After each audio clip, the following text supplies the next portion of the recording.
Hi friends, welcome back to my channel Anji TNT. ఈరోజు మా వరి కోయడం జరుగుతుంది. మనం వారం రోజుల సంది కొంచెం చాలా ఇబ్బందికరంగా వాతావరణ మార్పులు కనబడుతున్నాయి.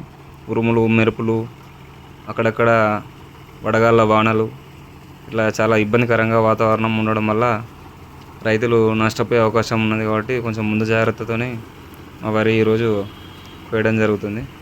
ఎట్టకేలకు మన హార్వెస్టర్ నరేష్కి చెప్పడంతో కొంచెం మన కోసం సమయం ఇచ్చి రావడం జరిగింది.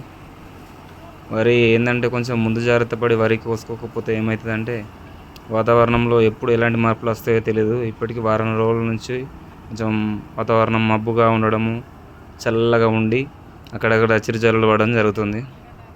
నా అదృష్టం బాగలేక గాడి ద్వారం లేచి వడగళ్ళగా ఇట్లా పడింది అనుకో, మనం చేసిన 6 నెలలు కష్టపడి పండించిన పంట చేతికి రాకపోతే ఆ కష్టం ఎట్లా అంటే చాలా ఇబ్బందికరంగా ఉంటుంది. అందుకొరకే ఎందుకైనా మంచిది అని చెప్పి వరి కోయడం జరిగింది.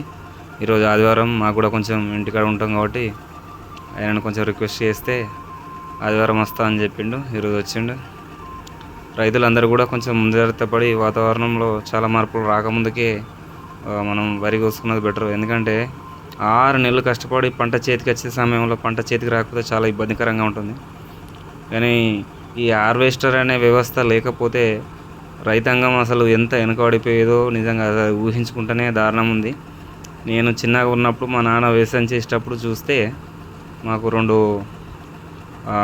ఎడ్లు ఉండేటివి, 2 దున్నపోతులు, ఒక బర్రె, ఇట్లా చిన్న వ్యవస్థ ఉండేది మనకి.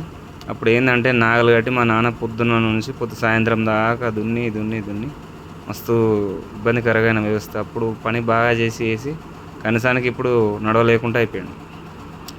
ఇప్పుడు వ్యవస్థ వేరు, చాలా కష్టతరంగా ఉండేది. అప్పుడు ట్రాక్టర్లు లేవు, చేతుల ద్వారా ఎడ్ల ద్వారా తొక్కించి చాలా అంటే చాలా ప్రాబ్లమ్స్ ఉండేవి అప్పుడు. అసలు నిజంగా చెప్పాలంటే అప్పుడున్న కష్టం ఇట్లా ఇప్పుడు ఉంటే మాత్రం వ్యవసాయం, ఇప్పుడున్న యువ రైతులు ఎవరు వ్యవసాయం అనేది అని చేయకపోదురు.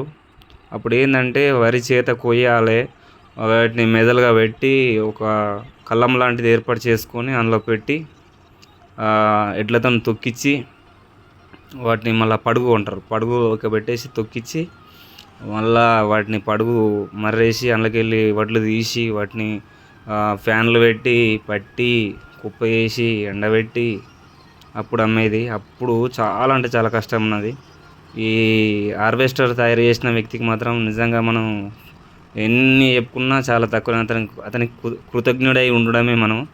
ఎందుకంటే కోతకు వచ్చిన దాన్ని వస్తుంది, 1 గంటలో కోసేస్తుంది, డైరెక్ట్ మనకు వడ్లు తీసుకొచ్చి ఇస్తుంది. ఆ వడ్లను తీసుకుపోయి మనం ఐకేపీ సెంటర్లో వేసుకొని జస్ట్ అమ్ముకుంటే సరిపోతుంది. కానీ నిజంగా చాలా గ్రేట్. కొన్ని యంత్రాలు అనేటివి ఇప్పుడు వెనకట్లాగా దున్నాలంటే కూడా దున్నకపోయేది. ఇప్పుడు ట్రాక్టర్లు రావడం జరిగింది, రోడ్ వేటర్స్, కల్టివేటర్స్, అన్ని ఒడ్లు పెట్టడానికి మిషన్సే, కొంచెం అట్లా నాటు వేయడానికి మిషన్సే అన్నీ ఉండడం వల్ల ఇంత రైతాంగం అనేది వ్యవసాయం చేస్తుంది. కానీ నిజంగా ఈ యంత్రాంగం చాలా ఉపయోగకరంగానే ఉంది. మొత్తం మీద అయితే మా వరి కోయడం జరుగుతుంది. వరి ఈరోజు కోసుకున్నామంటే మనకి కొంచెం టెన్షన్ లేకుండా అవుతుంది. అప్పటికి కూడా కొంచెం ఒక మడి అనేది కొంచెం భూమి పదనగా ఉండడం వల్ల అది కోయలేకపోయింది. మళ్ళీ ఒక వారం రోజుల వరకైనా 10 రోజుల వరకైనా దాన్ని కోపిస్తే కొంత మాకు కొంచెం టెన్షన్ లేకుండా ఉంటుంది. ఈసారి వాస్తవంగా చెప్పాలంటే కొంచెం మన రైతులకు కొంచెం పెట్టుబడులు కానీ ఈ వరలకు కొంచెం చీడపీడలతో వచ్చిన రోగాలతో కొంచెం పెట్టుబడులు కూడా బాగానే అయినాయి. ఈసారి మందులు కూడా చాలాసార్లు స్ప్రే చేయడం జరిగింది. వరలు ఇంకొక 1 month 2 months అయితే కోస్తామనే వ్యవస్థ వచ్చేదాకా కూడా చాలా ఇబ్బందికరంగానే ఉండే. మొత్తం మీద అయితే దేవుని దయ వల్ల, శివయ్య దయ వల్ల మా వరి మొత్తం కోయడం జరిగింది. కొంచెం అంటే ఒక మడి మట్టుకు మిగిలింది. అది వాతావరణం అనుకూలిస్తే అది కూడా కోసుకుంటాం. ఈరోజు కొంచెం పర్లేదు, కొంచెం గుండె మీద భారం తగ్గినట్టుంది. ఎందుకంటే రైతుకు వరి కోసినప్పుడే కదా కొంచెం ఫ్రీ అయ్యేది. Okay, thank you. Please subscribe my channel.